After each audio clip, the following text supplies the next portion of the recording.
Hello and welcome, bookworms. Welcome to this week's episode of The Contented Narrative. This week we're looking at The Faraway Inn by Sarah Beth Durst. Now, I bought this book because my team at work very kindly gave me a Waterstones voucher. So thank you so much for that, guys. I went in to buy like one or two books and I came out with like, I think 5. So that's on them. And this book, The Faraway Inn, is just such a sweet little story. So Calissa has had her heart broken. And so she decided that she's going to go and live with her great aunt out at the Faraway Inn, away from the ex-boyfriend and everything. And by the way, beautiful edging. Away from the ex-boyfriend, away from the friends, family. She just wants to get away. And she turns up at this inn and it's a rundown. And there's ivy everywhere, the gardens are overrun. She falls through the porch as soon as she turns up, and she makes friends with the guy there. Oh my god, why can't I remember his name? Okay, Jack. That's it. Honestly, my memory, I don't know what's going on with it.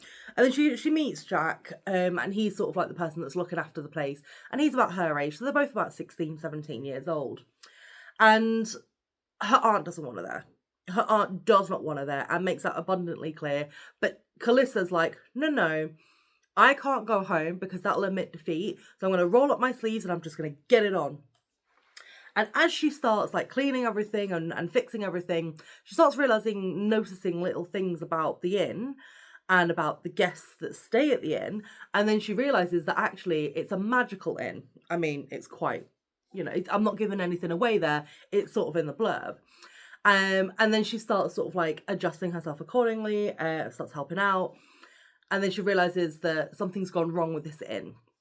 And so she's trying to help her aunt, but she's also trying to help fix this inn at the same time in any way that she can. And honestly, I really enjoyed this book. Like, I thought it was a nice sort of like palate cleanser after I'd finished Petito Street. And it was just so sweet and lovely. And I didn't really have to think about it. And it was one of those where I feel like it feels very young adult. It feels very sort of like, you can just read it. There's a little bit of romance between her and Jack. But, she's a 16-year-old girl who finds an attractive guy. And she's on the rebound kind of thing. So I get it. But I really love the characters. I loved the sentience of like the mirrors and the statues, and like I love as well that she sort of like she turns around and goes, right, my aunt wants me gone, so I'm going to prove that I'm useful. So I'm just going to clean all the bathrooms. And I will say genuinely, I don't think that me as a 16-year-old girl, I don't think I would have put as much fervour into cleaning as she did. But then again, I wasn't trying to stay at an inn where I wasn't wanted, so who knows.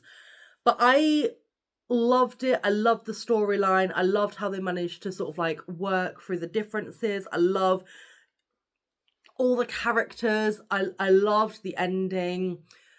I loved how everything sort of like came together. It felt very natural to me, and it felt like the characters were getting what they deserved as well, which was really good. And honestly, I think I read this in like a day. I started it when I was sat at work, and I was like, right, let's give it a go. Then I was like, oh shit, I've got to start work. Then I read it on my lunch. Then I got home and I was just like, right, I'm finishing this book. I've got to get it done. And it stayed with me for a good couple of days afterwards. And I kept imagining like the different characters. And I feel like this is one where you could go further with the characters. You could go further with the people that they interact with. And honestly, I would 100% recommend it. It's such a sweet book. I mean, hardback, paperback, Kindle. I don't think I would have bought it hardback if it weren't for the fact that I had the Waterstones voucher. But it was one of those where I was just like, oh, I've got to spend a little bit more of the voucher. Let's see what I can get. And this is the one that I got. But anyway, let me know below in the comments if you've read it, if you liked it, and if you would like to stay in a magical Faraway Inn as well. God knows I would. But thank you so much for your continued support. And remember to always keep it contento.